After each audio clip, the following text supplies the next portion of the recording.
All right, let's get straight into it. Welcome to this masterclass. Look, while I was digging into the materials and examiner reports for the Cambridge AS and A-level accounting exams, specifically paper 9706, I noticed a really fascinating, yet honestly kind of frustrating trend. I mean, most students absolutely know the core accounting concepts. They know their debits from their credits, but they are consistently losing easy, high-tariff marks, we're talking about those massive 9 to 15 mark questions, when it comes to the purpose and limitations of the trial balance. And it turns out, it's not a lack of accounting knowledge at all. No, it's a fundamental misunderstanding of how the exam is actually graded. You see, crushing Cambridge exams requires a specific strategy. In this explainer, we are going to act as your elite curriculum architect. We're going to look incredibly closely at the examiner's grading criteria, dissect complex questions, master your time allocation, and figure out exactly how to deploy critical thinking strategies to secure every single available mark. We're opening up the examiner's playbook today, so let's dive in. Here is our roadmap for the session. We'll start with number 1, the examiner's perspective, then move right into number 2, unpacking cognitive domains. After that, we'll explore number 3, the method mark strategy, tackle number 4, mastering critical evaluation, and finally wrap up with number 5, the top 3 examiner traps. Okay, section 1, the examiner's perspective. Let's set the stakes here. Now I want you to look at this quote. It's pulled directly from the principal examiner reports. Most students lose easy marks on purpose and limitations of trial balance. Let that sink in for a second. The people literally writing and grading your paper consider these to be easy marks, yet the vast majority of candidates are just leaving them on the table. Why is that? Well, it all comes down to the anatomy of the command words. Students read a prompt and they just start brain-dumping facts. They see the word analyze and treat it exactly the same as evaluate. Or they see explain and treat it like to what extent. But examiners are looking through a very specific lens. If a prompt says analyze, they want you to break down the information into its component parts and show how they relate. But if it says evaluate, which is where the big marks live, you have to judge the worth of the information, weigh up different arguments, and come to a justified conclusion. You can't just balance the numbers and call it a day. You have to understand the hidden constraints of the prompt. We need to fundamentally change how we approach this specific topic on exam day, moving away from rote memorization and towards deep, strategic analysis. Moving on to section 2, unpacking cognitive domains. So, when you get a question on the trial balance, examiners aren't just checking a single box. They are actively testing 3 distinct cognitive domains, which Cambridge refers to as assessment objectives. We have AO1, which is knowledge and understanding, AO2, which is analysis, and AO3, evaluation. I actually watched 2 of my top scholars debate this exact concept in our digital study suite recently. Let's call them Alex and Sam. Now, Alex is highly technical, right? An absolute machine with formulas and facts, but Alex really struggles with open-ended evaluation. Sam, on the other hand, is a creative thinker, super strong at building arguments, but kind of falls apart on structural precision and timing. They were looking at a trial balance question, and Alex was like, look, we just need to list out that the trial balance checks arithmetical accuracy. Boom, done. That's AO1. But Sam pushed back, arguing for a broader conceptual perspective. No way, Sam said. The examiner wants us to analyze why it's not foolproof, like how it completely misses errors of omission or principle. And Sam was right. Successful candidates don't just rely on superficial knowledge. You must demonstrate competence across all 3 of these domains simultaneously. You have to know the facts, logically analyze how they apply to the specific records, and then evaluate their overall reliability. Which brings us perfectly to the academic benchmarks you are up against. This framework requires logical, structured reasoning that prioritizes analytical depth over superficial breadth. Think back to Alex and Sam. Alex wanted breadth, listing every single error type under the sun. But the examiners? They do not want a massive, unstructured list of every trial balance limitation you can possibly cram into your brain. They are searching for deep, evidence-based reasoning. They want to see that you understand exactly why a specific limitation matters. For example, if a business has a massive error of original entry, simply defining what that error is won't get you top marks. You need to explain how that error ripples through the financial statements and why management might make catastrophic decisions based on that flawed data. It's about depth, not breadth. All right, let's jump into section 3, the method mark strategy. So how do we actually guarantee points? Let's walk through this precise 5-step procedural framework. This is how you systematically lock in what we call method marks. These are marks awarded for your actual process, even if your final numerical answer has a slight calculation hiccup. Step 1, deconstruct the question. Isolate the exact command word we talked about earlier. Step 2, extract the relevant data from the stimulus materials. Step 3, select your analytical framework. Are we using a T-account approach? Are we adjusting the profit? Now look, we're about to hit step 4, which is the execution phase, and honestly, this is the hardest part of the problem, where most students hit a massive roadblock. But before we solve it and get unstuck, I need to pause this session for a quick second. If you want to consistently secure these high-tariff marks, you need to subscribe to the channel right now. Ace the Exam's IGCE O and A levels. That's at acetheexam_IGCE.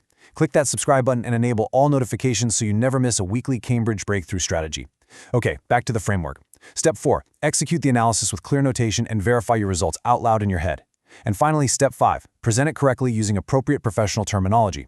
Following this exact sequence means you're accumulating marks at every single phase. Let's drill down into that data interpretation phase to see what examiners actually expect.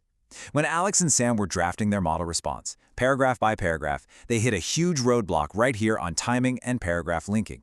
They had the data, but couldn't string it together. So I stepped in and showed them this exact table. For data extraction, you literally pull specific figures and context straight from the texts and tables provided. No generic examples. For relationship interpretation, you must explain the links between elements. Actually, scratch that. It's more like showing the domino effect. How does an error in the sales day book impact the final trial balance totals and subsequently the suspense account? Finally, conclusion formation. You must draw evidence-based conclusions. Examiners want to see you logically connect those dots to form a professional judgment. Once Alex and Sam applied this, they transitioned their flawed, disjointed paragraph into a flawless, full-mark response in minutes.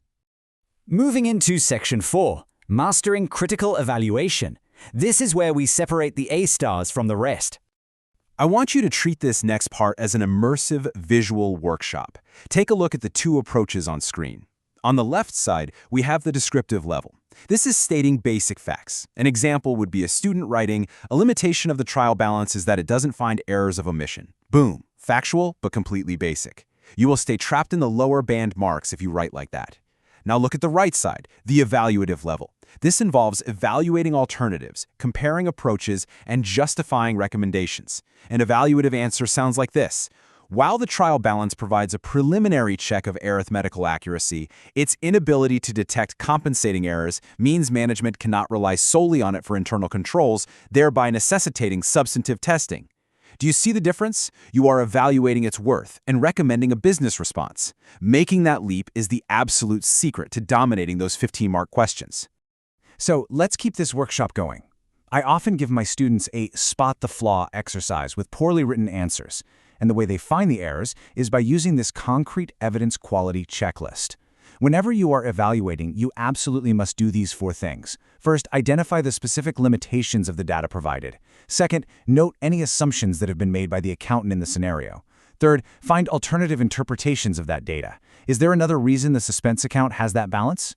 And fourth, and most importantly, measure the effect on the final conclusions. If profit is overstated by $10,000, what does that mean for the proposed shareholder dividends? This checklist completely removes the guesswork from AO3 evaluation questions. It gives you a rigorous, structured path to the top marking bands. Here is another crucial technique to unlock those top bands, and honestly, it's one of my favorites. Use comparative connectives to identify similarities and differences supported by evidence. Words like whereas, conversely, similarly, or on the other hand. Using these words forces your brain to actually evaluate rather than just list facts. Think about it. You can't use the word whereas without comparing 2 different things. When you use these connectives, you naturally draw conclusions about the relative importance of different trial balance limitations. You start writing things like, the trial balance is useful for checking basic ledger entries. Conversely, it is entirely ineffective at catching errors of principle. It instantly elevates the maturity and academic tone of your script, which is exactly what the examiners are dying to read. Let's wrap up the technical breakdown with Section 5, Top 3 Examiner Traps. Based directly on the principal examiner reports, literally straight from the source, here are the top 3 fatal errors they see repeatedly. Trap number 1, confusing cause and effect. Students constantly mix up the accounting error with the resulting impact it has on the trial balance. They'll treat the creation of a suspense account as the cause of the problem rather than the effect of an unbalanced ledger. Trap number 2, forgetting format and presentation. Even if your logic is totally sound and your numbers are right, poor professional formatting costs you vital method marks. If they ask for a journal entry, you better provide clear narratives and proper columns. And trap number 3, providing generic answers not specific to context. Honestly, this last one is an absolute score killer. Let's look at that a bit closer. We have a massive examiner alert here. Listen to this. The classic mistake is providing generic answers not specific to the question context. Always link every point to the given scenario. This is where the rote memorizers fail. Do not just copy and paste your textbook knowledge onto the exam paper. If the scenario provided is about a specific retail business struggling with supplier invoice errors, your limitations, your analysis, and your evaluations must be directly linked to that specific retail scenario. If you write an amazing paragraph about manufacturing defects, but the prompt was about a retail shop, you get 0 marks for context. Always tie it back to the specific business named in the prompt. Now, I know under intense exam pressure, it is incredibly easy to freeze up and forget these procedural steps. I mean, the clock is ticking, the invigilator is walking the aisles, it's stressful. So after our session, Alex and Sam shared their personal breakthroughs, and we synthesized everything into 3 core memorable pillars. First, the 3-step question scan. Always identify the command word first. Second, the paragraph balance formula, ensuring you have AO1, AO2, and AO3 in every long answer. And third, the last 5 minutes review checklist. As a quick memory hack for this, create your own mnemonic using the first letters of key trial balance terms or our strategy steps to retain the framework. Having a simple mental trigger ensures you can automatically retrieve the 5-step method mark strategy without panicking. As we bring this explainer to a close, I want to leave you with a provocative question for your very next past paper practice session. When you finish writing, look closely at your answer and ask yourself, are you linking every point to the specific scenario provided, or are you just memorizing generic facts? Your honest answer to that question dictates whether you stay stuck in the descriptive band or elevate to those elite, top-tier evaluative marks. Remember, crushing Cambridge exams requires consistent strategy. It's not just about working harder, it's about working smarter. So right now, hit that subscribe button for AC Exams IGCSE O and A levels, turn on the notification bell for future exam hacks, and drop a comment below telling us your target grade. We'll see you in the next masterclass.